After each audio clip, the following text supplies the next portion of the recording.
चंद्रपूर जिल्ह्यातील एका छोट्या गावात एक घर होते. रामदास कदम यांचे.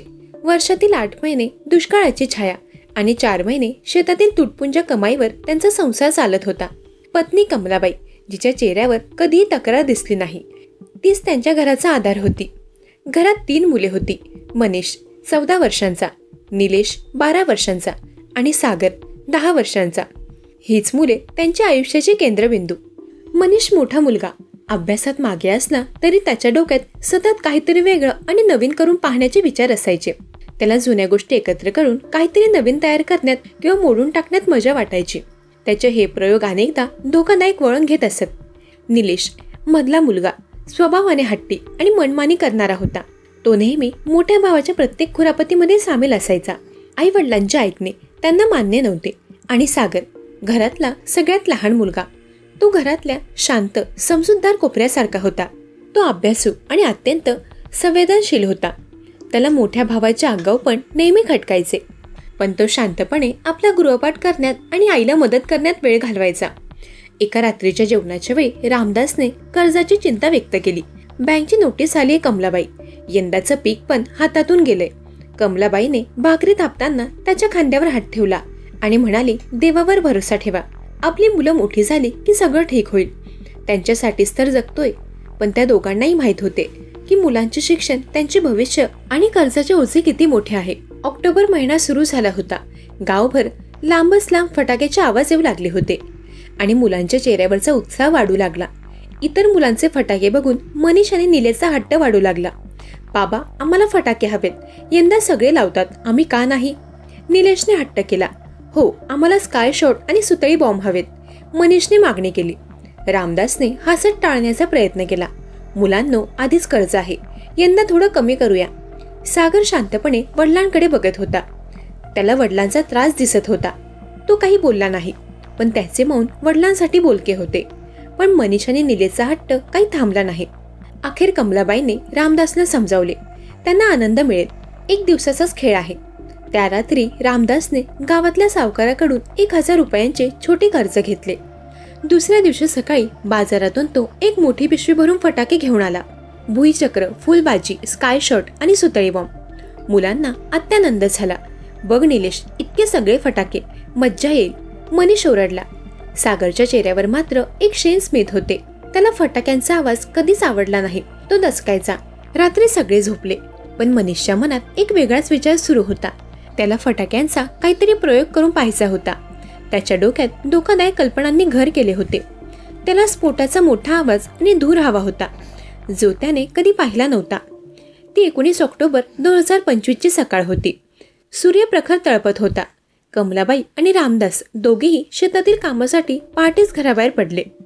घरात फक्त 3 मुले होती. मनीष आणि निलेशने फटाक्यांची पिशवी काढली. हे बघ, काल हे चक्र नीट वाजलं नाही आणि हा बॉम्ब पण अर्धवट फुटला. निलेश म्हणाला, हो, त्यातली बारूद वाया कशाला घालवायची? एकत्र करून काहीतरी भन्नाट करूया. मनीषचे डोळे चमकले. त्याने अनार, चक्र आणि सुतळी बॉम्बचे अर्धवट तुकडे फोडून आतली काळी पूड एका छोट्या पितळी प्लेटीत जमा करायला सुरुवात केली. सागरने हे पाहिलं आणि तो घाबरला. दादा, हे धक्कादायक आहे. फटाक्यांची दारू विषारी असते, सागरने दबक्या आवाजात सांगितले.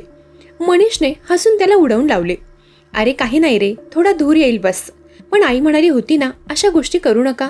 तू लहान आहेस अजून, जा गृहपाठ कर. निलेशने त्याला हाकलले. सागर हॉलमध्ये बसून गृहपाठ करू लागला, पण त्याचं मन खोलीतून येणाऱ्या आवाजाकडे लागले होते. एकदम मोठी आग हवी.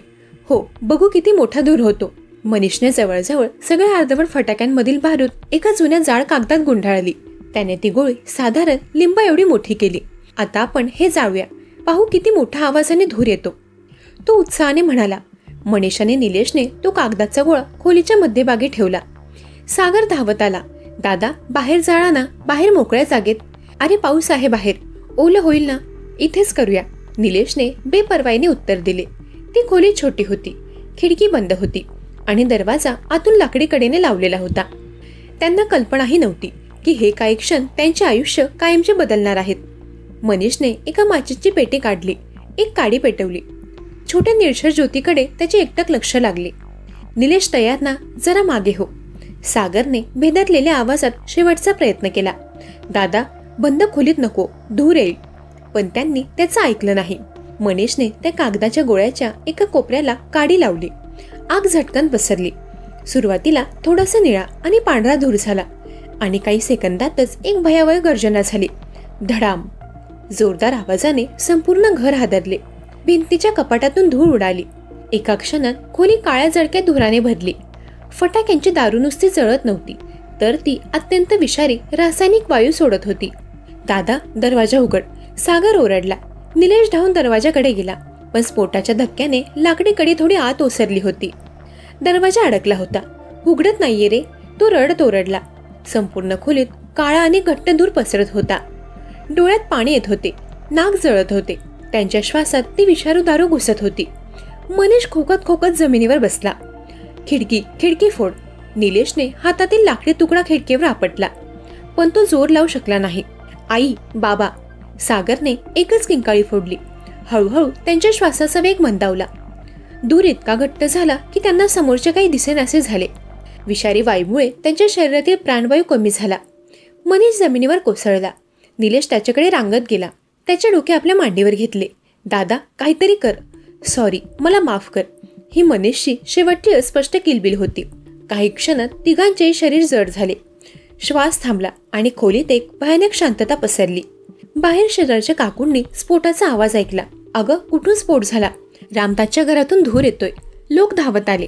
घराच्या आतून काळा घट्ट धूर बाहेर पडत होता.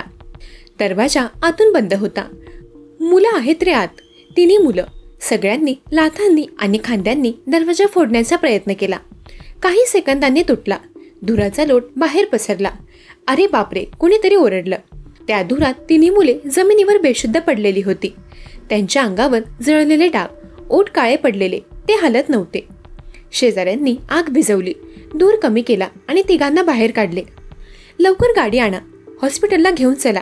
एका जुन्या जीपमध्ये तिघांनाही झोपवले.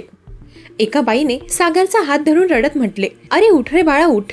पण मुले गारटलेली होती. दरम्यान शेजाऱ्यांनी रामदासला फोन केला.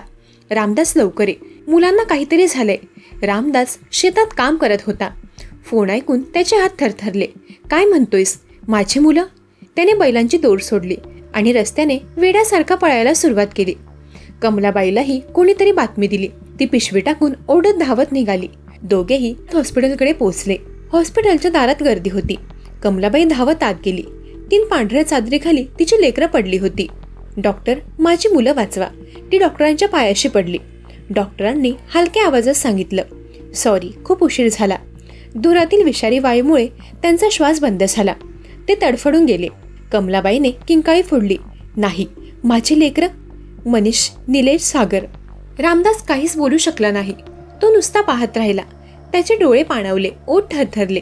त्याच्या हातात अजूनही शेतातल्या मातीचा वास होता, पण त्याचे संपूर्ण आयुष्य त्या मातीखाली गेलं होतं. दिवाळी म्हणजे आनंद आणि प्रकाशाचे प्रतीक, पण या आनंदात केलेल्या दुर्लक्षामुळे आणि अज्ञातामुळे रामदास कदम यांच्या 3 मुलांचा फटाक्यांमुळे झालेला दुर्दैवी मृत्यू आपल्याला एक गंभीर आणि हृदय पिळवटून टाकणारी शिकवण देतो.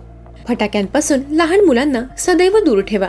फटाक्यांमध्ये असलेली रासायनिक बारूद अत्यंत ज्वलनशील आणि विषारी असते. लहान मुलांनी अर्धवट फटाक्यांमधील बारूद एकत्र करून बंद खोलीत प्रयोग केला. स्फोटामुळे निर्माण झालेला विषारी रासायनिक धूर खोलीत कोंडला गेला. या विषारी वायूमुळे त्यांची श्वसनक्रिया बंद पडली आणि काही क्षणात त्यांचा जीव गेला. फटाके लावणे हा खेळ नाही. 12 वर्षाखालील मुलांना फटाके एकट्याने देऊ नका. फटाके नेहमी मोकळ्या जागी, मोठ्यांच्या देखरेखीखाली आणि सुरक्षित अंतरावर लावा. या घटनेतील मुलांना वाटले की केवळ धूर आणि आवाज येईल, पण त्यांना हे माहीत नव्हते की तो धूर मृत्यूचा विषारी वायू असेल आणि हाच वायू त्यांच्या मृत्यूस कारणीभूत ठरला. दरम्यान या घटनेवर तुमचं काय मत आहे ते कमेंट करून नक्की सांगा.